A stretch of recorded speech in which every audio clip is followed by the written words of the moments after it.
வாங்கிட்டீங்க? இந்த ரெண்டில் ஏதாவது ஒன்று தொடு. ஏதாவது பரிசு வாங்கி கொடுக்கணும்னு தோணுது. அது புடவையா நகையான்னு தெரியல. தொடு. எனக்கு எதுவும் வேண்டாம். கல்யாணத்துக்கு அப்புறம் முதல் முறையாக வெளியே வந்திருக்கும். உன்னை நான் வெறுங்கையோடு கூட்டிகிட்டு போக விரும்பல. அதான் எதுவும் வேண்டாம்னு சொல்கிறேன்ல.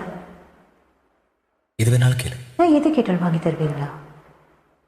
என்னால் முடிஞ்சா நிச்சயமாக வாங்கி தரேன். எனக்கு விவாகரத்து வேணும். வாங்கி தர முடியுமா? அது இந்த கடையில் கிடைக்குமா? திவ்யா, ஒரு நிமிஷம். தயவு செஞ்சு கையை விடுங்க. நான் உன்கிட்ட ஒன்று சொல்லணும். கையை விட்டுட்டு சொல்லுங்களேன் ப்ளீஸ். ஏன் பயமா இருக்கா? உங்களுக்கு கெஞ்சி கேட்குறேன் ப்ளீஸ். எனக்கு பிடிக்கல. என்ன பிடிக்கல? பிடிக்கல, அவ்வளோதான். நான் தொடர்றது உனக்கு பிடிக்கல. நீங்க தொட்ட கம்பளி பூச்சி ஊடுற மாதிரி இருக்கு.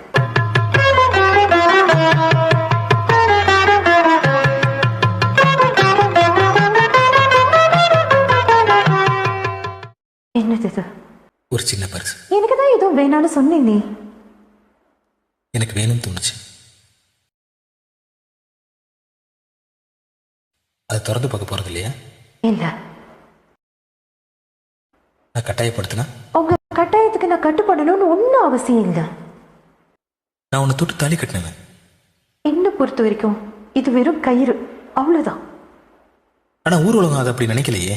அவங்களுக்கு வேணா நான் உங்க மனைவியா இருக்கலாம். ஆனா என்ன பொறுத்த வரைக்கும் நான் உங்க மனைவி இல்லை. ஏன்?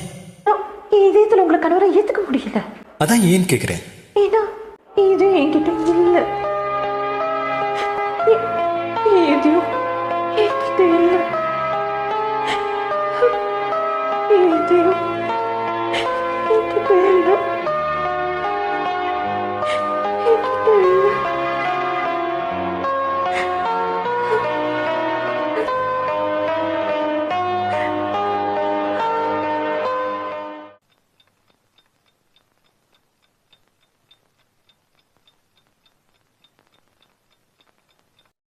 ஒரு நிமிஷம்.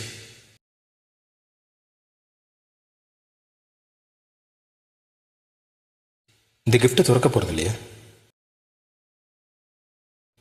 நான் சொன்னதுக்கு அப்புறம் உங்களுக்கு இதுதான் முக்கியமா படுதா? ஓகே, இப்ப இதெல்லாம் திறந்து பார்க்கணும் அதானே?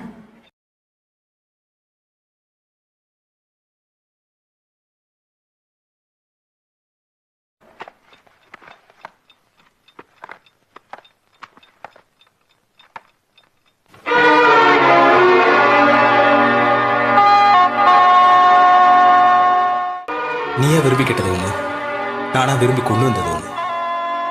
எனக்கு உன்னோட கடந்த காலத்தை பத்தி எந்த அக்கறையும் இல்லை. உனக்கு இந்த கல்யாணத்தில் இன்னும் நம்பிக்கை இருந்தா நான் கொடுத்தது எது இல்லை. இந்த விவகாரத்து மனதில் கையெழுத்து போடும். நீ எந்த முடிவு எடுத்தாலும் அதுக்கு முழு மனசோடு சம்மதிக்கிறேன்.